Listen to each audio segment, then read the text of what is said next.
notre sœur Stella, le courant croix qui nous donne l'occasion donc d'être encore avec vous ce matin. Et je vous salue tous dans le nom de Jésus-Christ. Amen.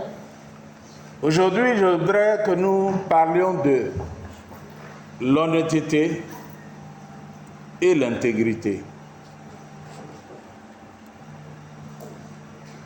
Certains diraient que ce sont deux mots synonymes, ou dirais-je qui veulent dire la même chose. Mais nous allons lire dans Nombre chapitre 13,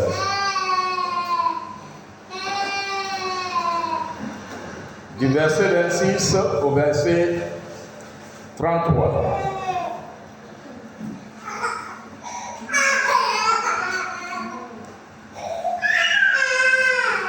Et ensuite nous lirons du chapitre 14, du verset 1 au verset 10.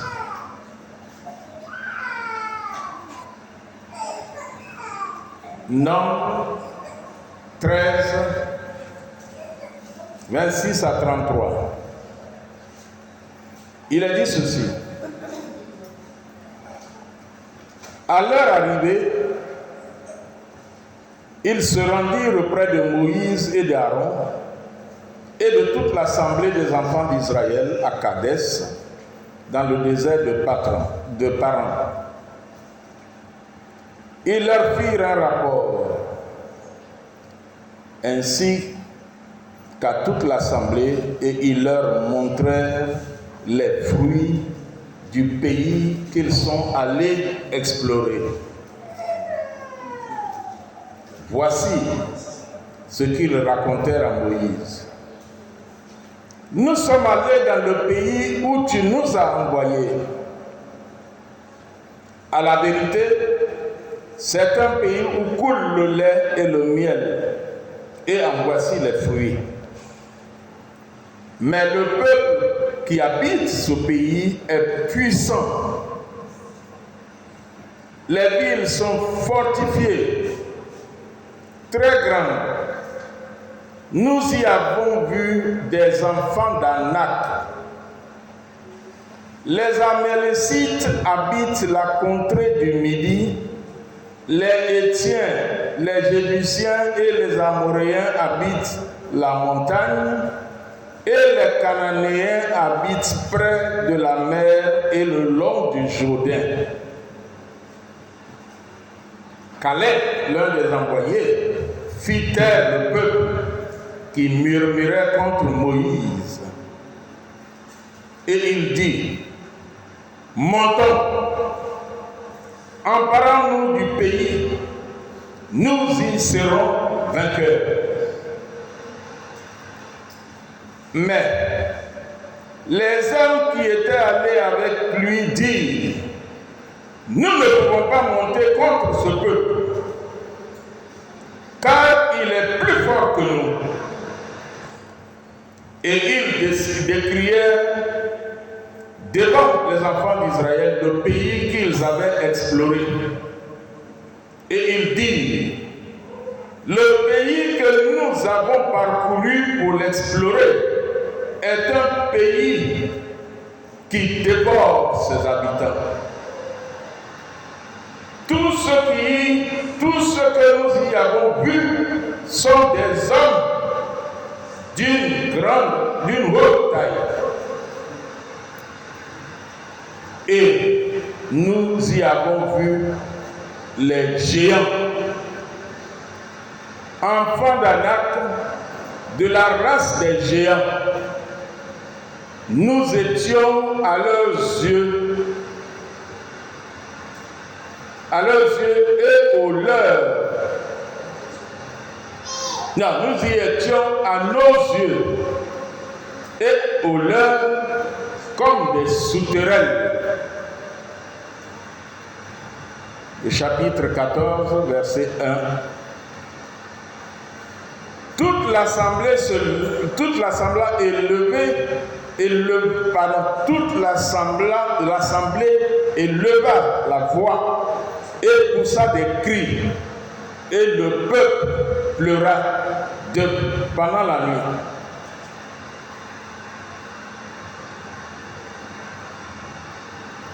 Tous les enfants d'Israël murmurèrent contre Moïse et Aaron.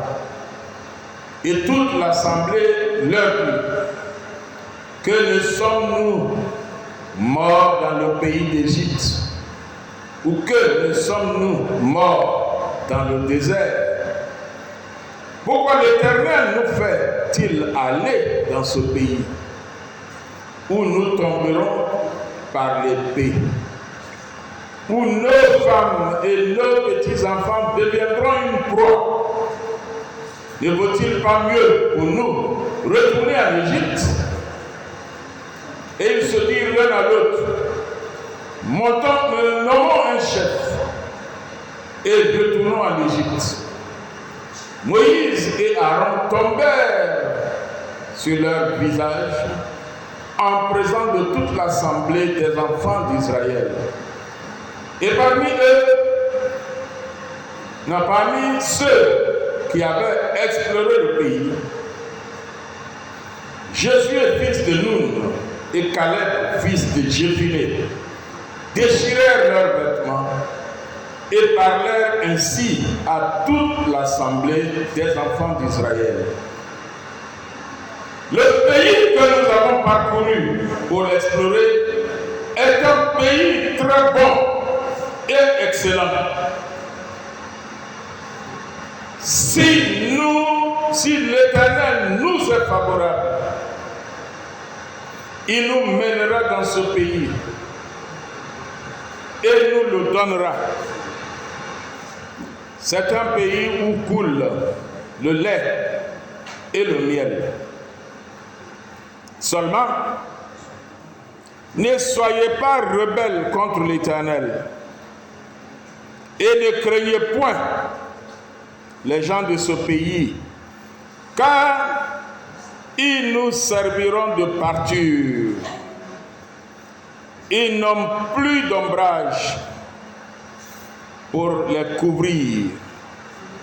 L'Éternel est avec nous. Ne les craignez pas. Toute l'assemblée parlait de les lapider.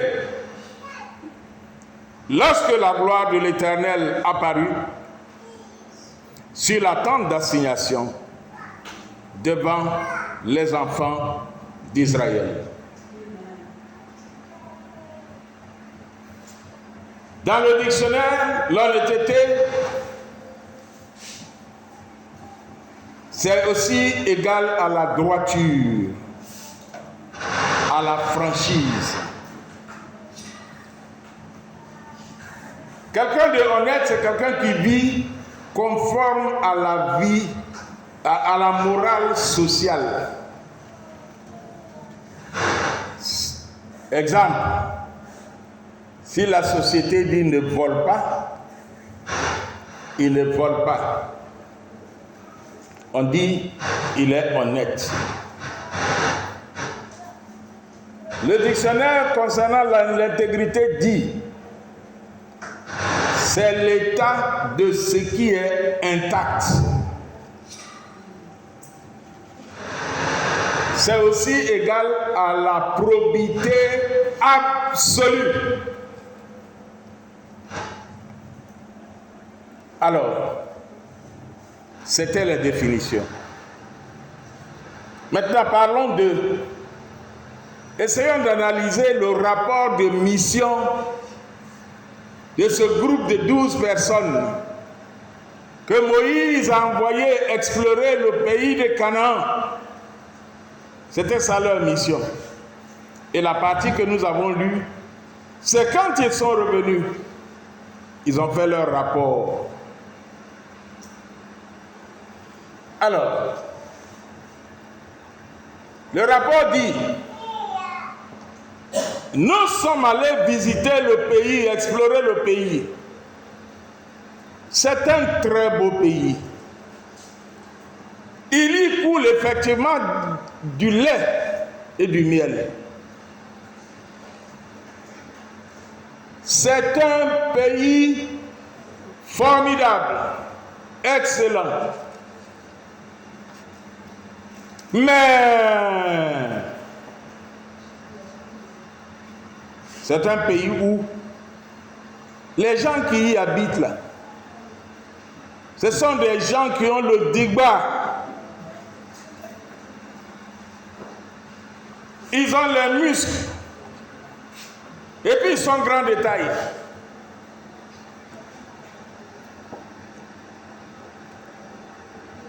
Quand nous, on se met devant eux là, on est comme des sauterelles. Donc comme des insectes. Et puis eux, ils sont grands.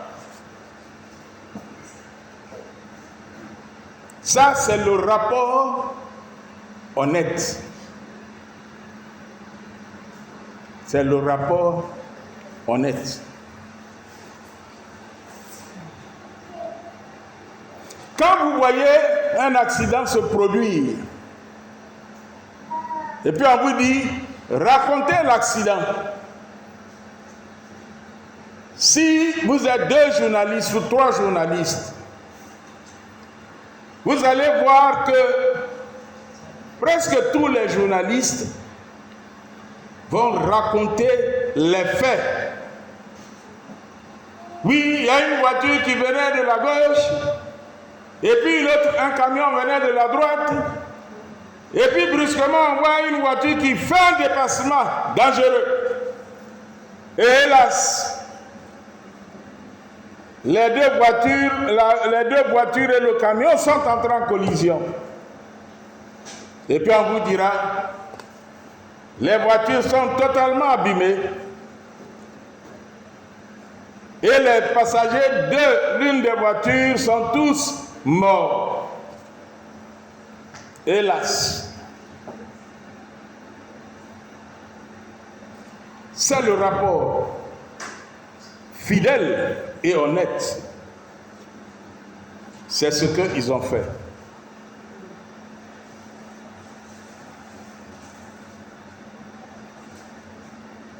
Mais 2 personnes parmi les 12 qui sont partis en mission vont se distinguer.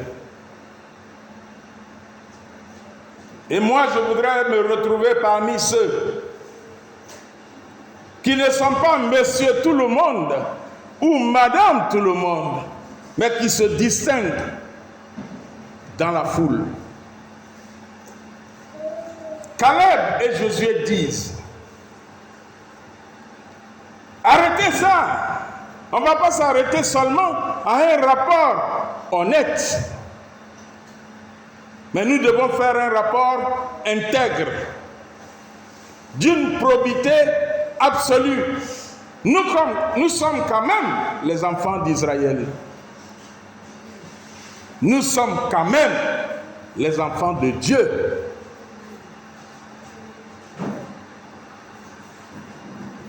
Et nous sommes partis pour explorer le pays suite à une mission que Dieu a donnée à Moïse.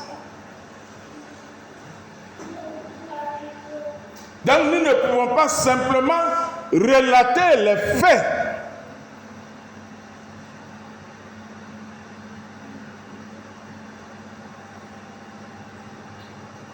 Le rapport de mission est destiné pas à l'entendement des hommes, mais à l'entendement de celui qui est l'auteur de la mission,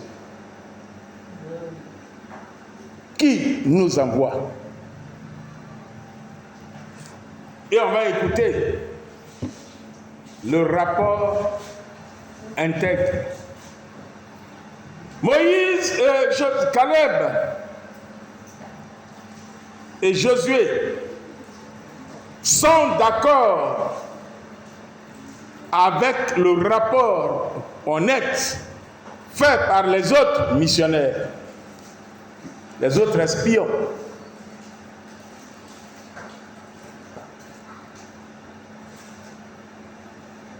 Caleb prend la parole. Au verset 6, chapitre 14. Il a dit, et parmi ceux qui avaient exploré le pays, Josué, fils de Nun, et Caleb, fils de Jéphuné, ils déchiraient leurs vêtements. Ça veut dire que si on se limite au rapport honnête que nos camarades ont fait, on est malade. Parce qu'on ne sent pas que le rapport est complet. Le rapport, il est vrai, mais il n'est pas complet. Il est tronqué. Parce que dans le rapport, on a oublié qui nous a mis en mission.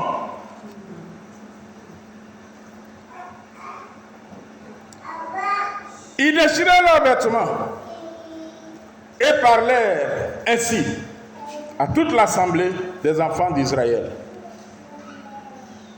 Le pays que nous avons parcouru pour l'explorer est un pays bon, excellent.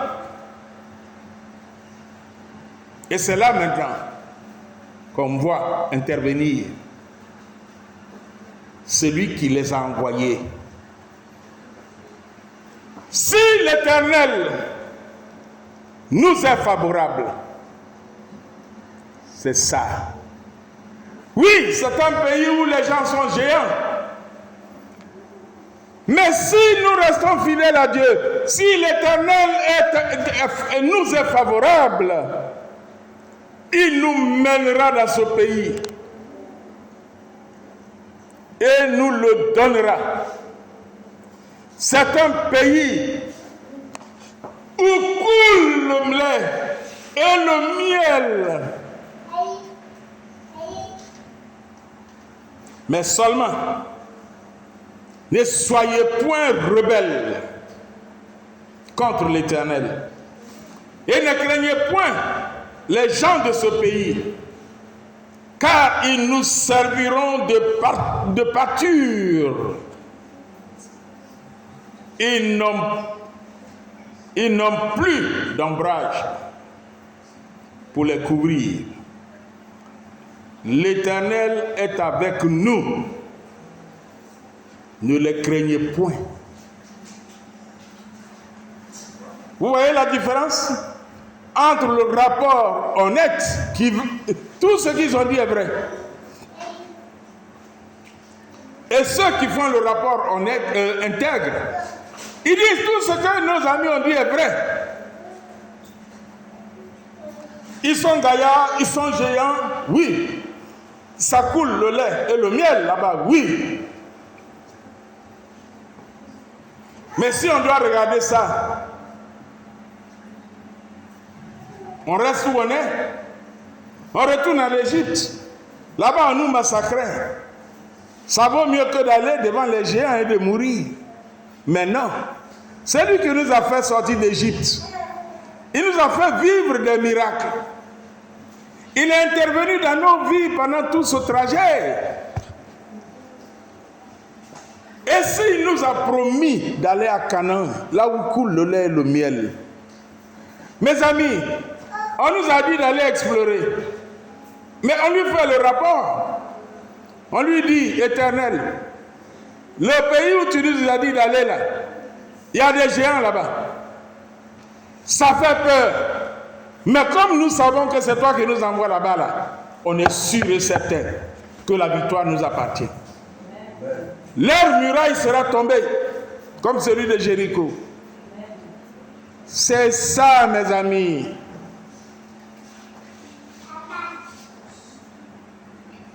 Tu travailles dans une entreprise. Tu dis la vérité à ton patron. C'est bien. Mais tu ne te limites pas à être honnête. Tu dois être intègre.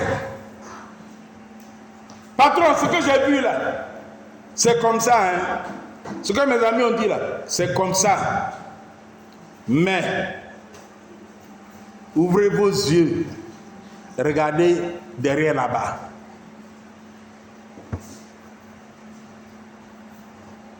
Et le patron ouvre ses yeux et puis il se rend compte que là où les gens volent, il peut boucher le trou. Il peut empêcher que les gens continuent de voler dans l'entreprise. On dit tu es intègre. Tu es d'une probité absolue. Tu ne dis pas seulement j'ai vu, mais tu vas au-delà pour dire j'ai vu, j'ai réfléchi. Comme patron, c'est toi seul qui as le pouvoir dans l'entreprise. Ouvre tes yeux à tel endroit. Tu peux empêcher qu'un jour nous tous on soit au chômage.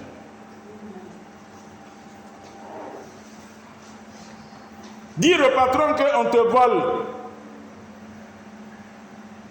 Et puis tu t'arrêtes là, c'est vrai. Mais dire au patron qu'on te vole. Mais il faut ouvrir les yeux sur le côté magasin. Tu intègres et tu facilites le travail au patron. Mais tu lui dis simplement, ah, patron, je sais qu'on te vole. Tu dis au patron, tu es en train de dire au patron, patron, il faut commencer à soupçonner tout le monde. Si tu as la chance, tu vas trouver où on vole.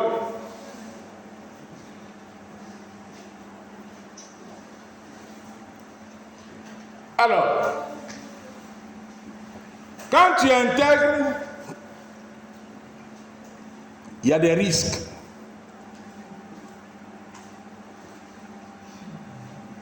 Tu travailles dans une entreprise, tu es dans la société, et puis tu intègres. Il y a trop de risques même. Tes collègues peuvent te tuer. On peut t'isoler. On peut dire que tu es le papato du patron. C'est ce qui est arrivé à Josué et Caleb. Verset 10. Toute l'assemblée parlait de les lapider. Lorsque la gloire de l'Éternel apparut sur la tente d'assignation devant tous les enfants d'Israël. Tu décides d'être intègre. Les gens vont t'exclure. Ils vont t'isoler. Tu vas être là, ils vont faire des petites réunions à côté. On ne va pas t'appeler. Mais si tu sais sur qui tu as mis ta confiance, pourquoi tu as décidé d'être intègre vis-à-vis de la boîte dans laquelle tu travailles, tu vas avoir la tranquillité dans ton cœur. Puis tu vas prier que Dieu ouvre les yeux des décideurs. Tu vas subir des critiques. On va te donner des noms bizarres. Mais est-ce que pour cela, tu dois cesser d'être intègre?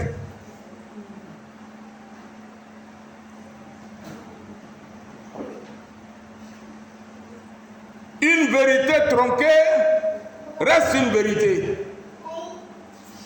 Une vérité habillée reste une vérité. Mais ce n'est pas la vérité.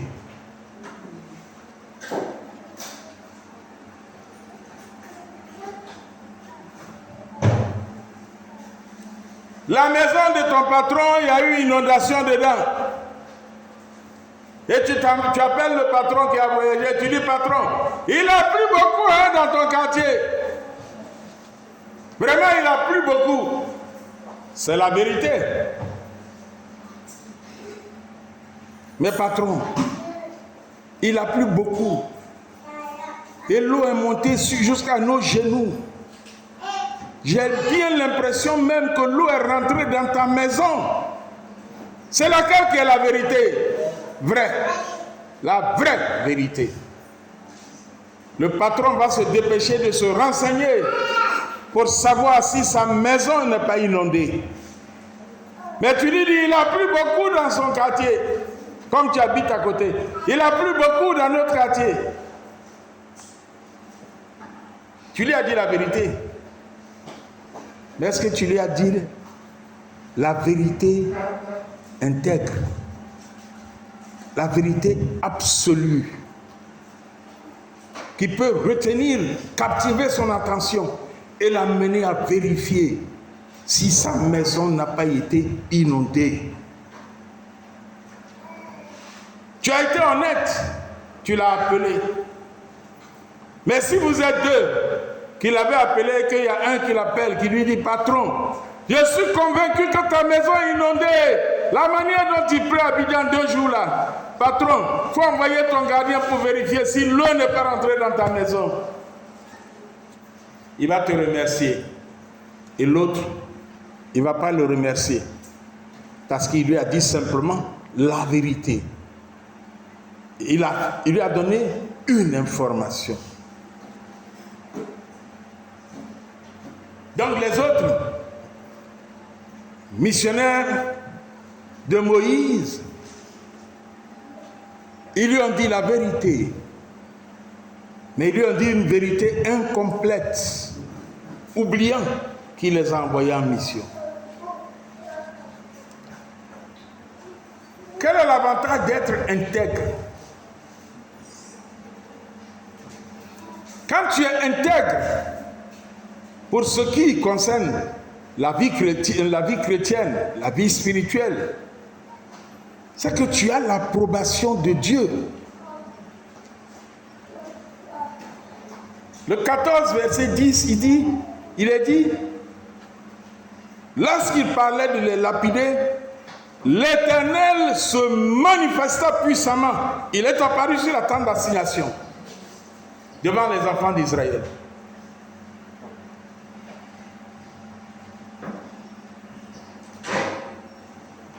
Et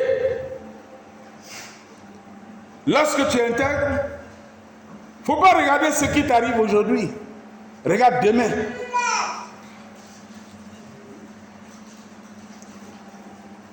C'est le même Caleb qu'on devait lapider là, qui est devenu chef.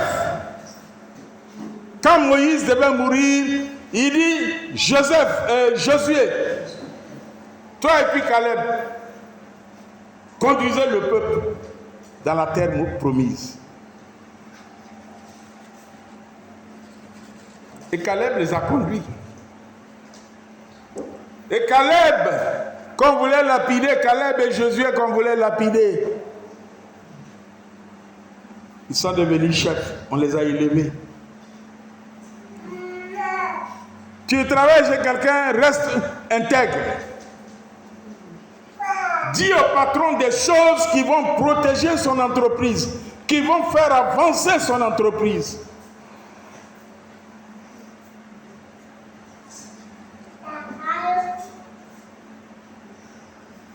Le jour où le patron décide de récompenser,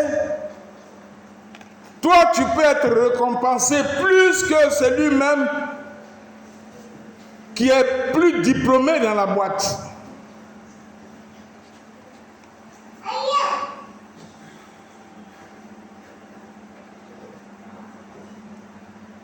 Parce que Dieu, quand tu es intègre, il te regarde, il dit rien, et il attend l'occasion pour te récompenser, pour te manifester sa fidélité. Tu travailles dans une boîte, tu es intègre. Tu sens qu'il y a des gens qui veulent mettre un piège, placer un piège contre ton patron. Tu vas, tu appelles le patron, tu dis patron, faites attention, j'ai l'impression, ou bien j'ai appris qu'on veut te mettre un piège. Patron, ouvrez vos yeux, faites attention.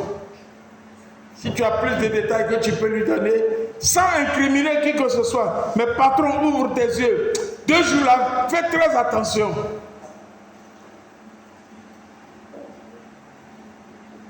Si le patron a pu échapper un jour, tu seras récompensé.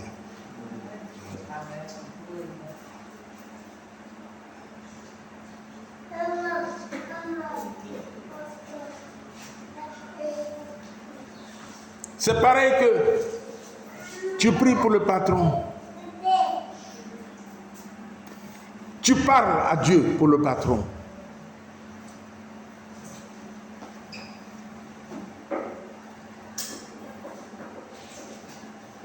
Si quelqu'un va dire au patron, hé patron, j'ai entendu le monsieur là, chaque jour quand il prie pour toi. Le jour où le patron a des résultats qu'il a envie de récompenser, il a un poste qui se libère, il a envie de nommer, ne sois pas surpris qu'on t'appelle et on te nomme, alors qu'il y a d'autres personnes qui devaient occuper la place.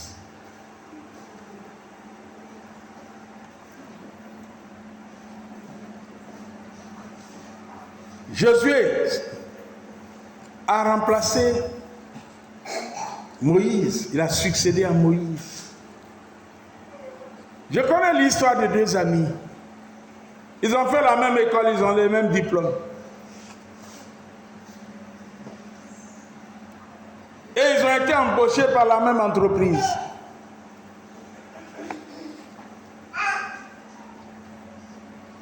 Et puis il y a un qui a toujours des promotions. Chaque fois qu'il y a un nouveau poste qui se libère, qui est dans leur domaine, c'est lui qu'on nomme. Ah, ils ont le même diplôme. Et son ami a commencé à être jaloux et mal à l'aise. Et puis un jour, il est allé voir le patron. Et il dit, patron, mais pourquoi chaque fois qu'il y a un nouveau poste, moi, vous ne me faites pas promouvoir, vous faites la promotion de mon collègue. Il l'a appelé. Il lui a dit un jour, il dit, viens. Va au carrefour, là-bas, là, il y a une femme qui vend des pastèques. Va lui demander comment elle vend les pastèques. J'ai oublié un peu le détail, mais il va, il revient, il dit à la femme, il dit à son patron, la femme vend les pastèques là. 1 à 1000 francs, exemple, 1 à 1000 francs. Puis il vient lui dire, le patron dit d'accord, merci beaucoup, assois-toi. Il a donné une bonne photo, il est assis et puis il attend. Et puis il appelle son collègue, c'est lui qui est toujours promu. Il dit, va au carrefour là-bas, il y a une femme qui vend des pastèques. Pardon, va demander le prix. Comment est-ce qu'elle vend? Et puis il revient, il dit, patron, la femme dit, elle vend les pastèques là, 1 à 1000 francs. Mais quand tu prends un tas de 3, ça fait 2500. Et puis elle découpe, donc tu peux acheter un morceau. Elle découpe les morceaux et chaque morceau est vendu à 300 francs par exemple. Et puis il revient, il dit au patron, la femme a 3 options. Pastèque coupée, un morceau c'est 300. Si tu veux une pastèque seulement, c'est 1000 francs. Mais si tu prends 3, elle a des tas de 3, c'est 2500. Le pasteur regarde, le patron, pardon, regarde le premier là. Puis il lui dit, tu vois la différence? L'autre, il a fait un rapport honnête. Ce qu'il a dit là, c'est la vérité. Mais ce n'est pas la vérité absolue. Il n'a pas considéré le fait que le patron peut avoir l'argent pour acheter 3. Il n'a pas aussi considéré le fait que le patron, aujourd'hui, n'a pas l'argent pour acheter 1. Donc, il peut acheter une tranche. C'est un rapport intègre qui dit toute la vérité sur la mission de demander le prix des pastèques. Quel genre de rapport tu fais? Quelle est ta relation avec Dieu? Mais, regardez le deuxième. Il a pris en compte le patron. Josué et Caleb ont pris en compte Dieu qui les a envoyés en mission. Et donc, ils ont pu faire un rapport intègre.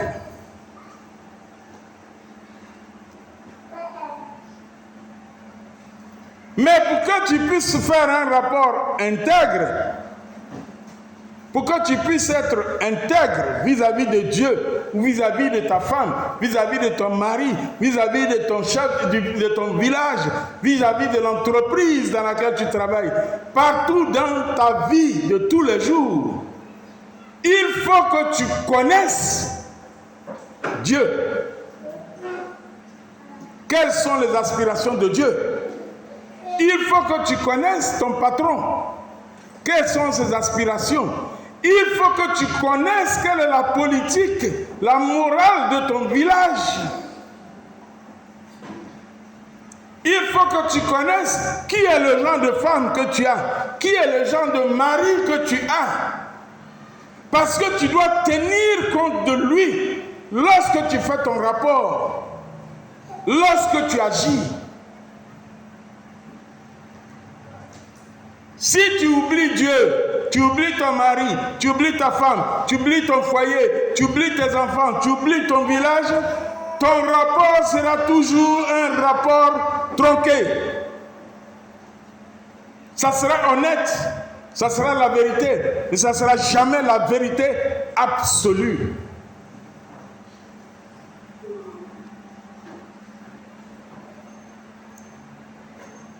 Des fois, mes employés viennent me faire un rapport.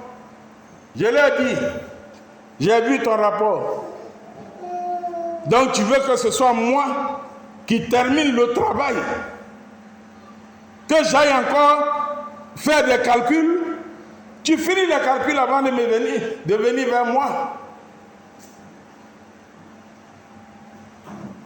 Soyons intègres. Ne nous limitons pas à être simplement honnêtes. Je dis bien que les deux mots se ressemblent, mais l'intégrité fait appel à la probité absolue, la vérité absolue, l'honnêteté absolue.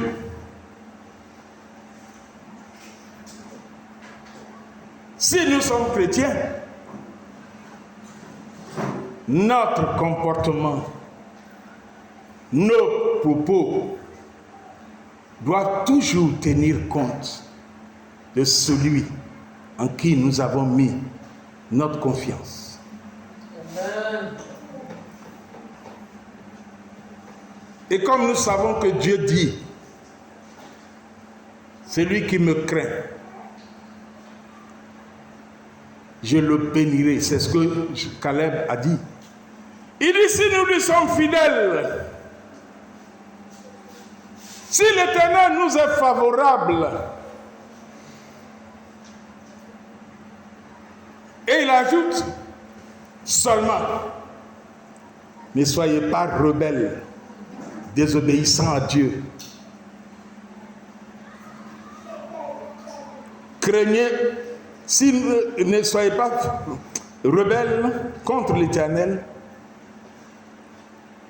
et ne craignez point les géants de ce pays. Parce qu'avec l'Éternel, nous réaliserons des exploits. Avec l'Éternel, nous allons vaincre les montagnes qui sont devant nous. Si nous sommes intègres vis-à-vis de Dieu, les montagnes seront comme des feuilles. nous allons simplement avancer et puis pousser les feuilles pour continuer notre chemin. Et je vais inviter chacun de nous à changer ses rapports, à ne plus se limiter à des rapports honnêtes, simplement honnêtes, mais à faire des rapports intègres à l'Éternel. Que le Seigneur nous bénisse, qu'il nous guide, qu'il nous donne la force de ne pas craindre les critiques, de ne pas craindre l'exclusion, de ne pas craindre l'isolement. Parce que si Josué et Caleb avaient craint le fait qu'on voulait les lapider, le fait que les 10, ils sont la majorité, les 10 disent, faut pas, on va aller dans ce pays, on risque de mourir tous. S'ils refusaient d'être intègres, en prenant en compte celui qui les envoyait en mission et qui avait l'obligation de les protéger, le peuple d'Israël ne serait jamais arrivé à Canaan. Et Moïse n'aurait jamais choisi Josué, et Josué n'aurait jamais eu la promotion. Alors, chers frères et sœurs, prenons l'engagement d'être intègres, quelle que soit la conséquence. Que le Seigneur nous bénisse. Nous allons nous tenir debout.